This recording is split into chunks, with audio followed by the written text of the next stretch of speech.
नमस्कार दोस्तों, क्या अरविंद केजरीवाल डिप्रेशन में चले गए हैं? क्या उन्हें अब भी यकीन नहीं हो रहा कि दिल्ली से आम आदमी पार्टी की विदाई हो गई है?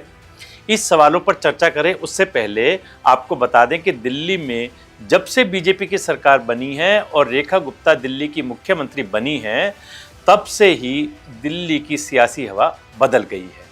दिल्ली की मुख्यमंत्री रेखा गुप्ता के फैसलों की हर दिन तारीफ हो रही है। वे न सिर्फ चुनाव के समय जनता से किए गए वायदों को एक के बाद एक पूरा करती चली जा रही हैं, बल्कि आप सरकार की कारगुजारियों को भी सामने ला रही हैं, ताकि जनता को पता चले कि उनके टैक्स के पैसे से पिछले 10 साल में केजरीवाल सरकार ने क्या क्या किया। रेखा गुप्ता अपने काम को लेकर इतनी एक्टिव हैं कि सुबह हो या शाम, रात हो या दिन, वो दिल्ली की जनता के लिए हर वक्त उपलब्ध रहती हैं।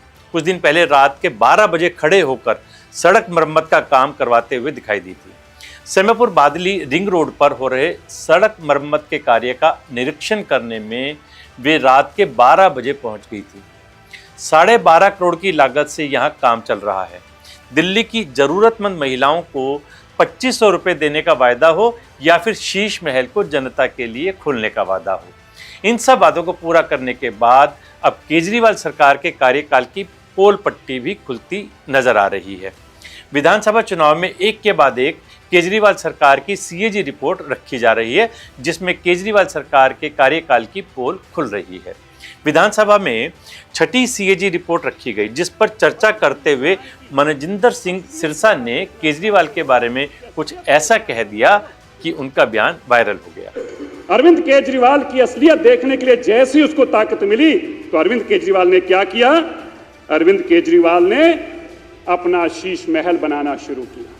जब लोग दिल्ली के सांसों के लिए तड़प रहे थे, जब लोग दिल्ली के शमशान घाट के बाहर अपने बच्चों का, अपने परिवार का अंतिम संस्कार करने के लिए रो रहे थे, तब अरविंद केजरीवाल अपना शीश महल बना रहे थे।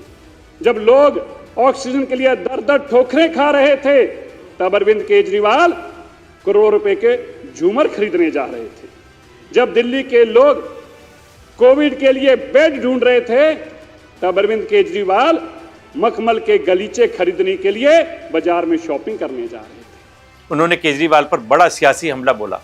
प्रदूषण पर सीएजी की 6ठी रिपोर्ट में वायु गुणवत्ता निगरानी में कमी, बेंजीन का स्तर निर्धारित सीमा से अधिक, lack of public transport and emissions check यानी सार्वजनिक परिवहन की कमी और उत्सर्जन जांच की असफलता का जिक्र है। साथ ही पीयूसीसी जारी करने में अनियमितताएं, पुराने वाहनों का फिटनेस परीक्षण और अनधिकृत वाहनों का पंजीकरण भी उजागर हुआ है। इससे पहले दिल्ली विधानसभा में 5 सीएजी रिपोर्ट पर चर्चा हो चुकी है। दिल्ली में वाहन वायु प्रदूषण रोकथाम और performance audit report on mitigation यानी शमन पर निष्पादन लेखा परीक्षा प्रतिवेदन की प्रतियां सदन पटल पर प्रस्तुत की गई।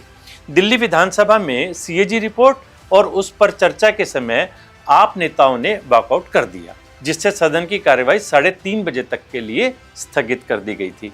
रिपोर्ट पर चर्चा की शुरुआत दिल्ली सरकार के मंत्री मनजिंदर सिंह सिरसा ने की। विपक्ष के अनुपस्थित रहने के बारे में उन्होंने कटाक्ष करते हुए कहा, विपक्ष इसलिए नहीं आया क्योंकि अरविंद केजरीवाल जी का उन्हें फोन आता है, जिसमें वे कहते हैं कि वे मेरे कच्चे चिट्ठे खोल रहे हैं और तुम लोग आराम से सुन रहे हो। लगता है अरविंद केजरीवाल डिप्रेशन में चले गए हैं और उससे बाहर नहीं आ पा रहे हैं। वो इतने डिप्रेशन में हैं कि पार्टी वाले उन्हें पंजाब ले जाते हैं, वहाँ उन्हें बताते हैं कि आप सत्ता में हो, उन्हें बड़ी बड़ी गाड़ियों में घुमाते हैं, पुलिस चारों तरफ उन्हें घेरे रखती है और घुमाती है। जैसे स्कूल का बच्चा होता है ना, तो जब वो रोता है तो उसके लिए खिलौना लाते हैं। आज उनको पंजाब सरकार के हेलीकॉप्टर में बिठाकर वहाँ ले जाते हैं और घुमाते हैं। वे सदमे से बाहर नहीं निकल पा रहे हैं। उनको डिप्रेशन से बाहर निकालने के लिए पंजाब की जनता के करोड़ों रुपए बर्बाद किए जा रहे हैं। दिल्ली में आबकारी नीति और स्वास्थ्य सेवाओं से संबंधित सीएजी रिपोर्ट और डीटीसी से संबंधित रिपोर्ट सहित अब तक कुल 5 सीएजी रिपोर्ट सदन के पटल पर आ चुकी हैं। आम आदमी पार्टी की पूर्व सरकार के दौरान की 14 सीएजी रिपोर्ट लंबित है, जिन्हें सदन के पटल पर रखने का बीजेपी ने विधानसभा चुनाव के दौरान वादा किया था। उन्हीं वादों को पूरा करते हुए दिल्ली सरकार एक के बाद एक सभी रिपोर्ट सदन के पटल पर रख रही है। आगे आगे देखें होता है क्या। नमस्कार।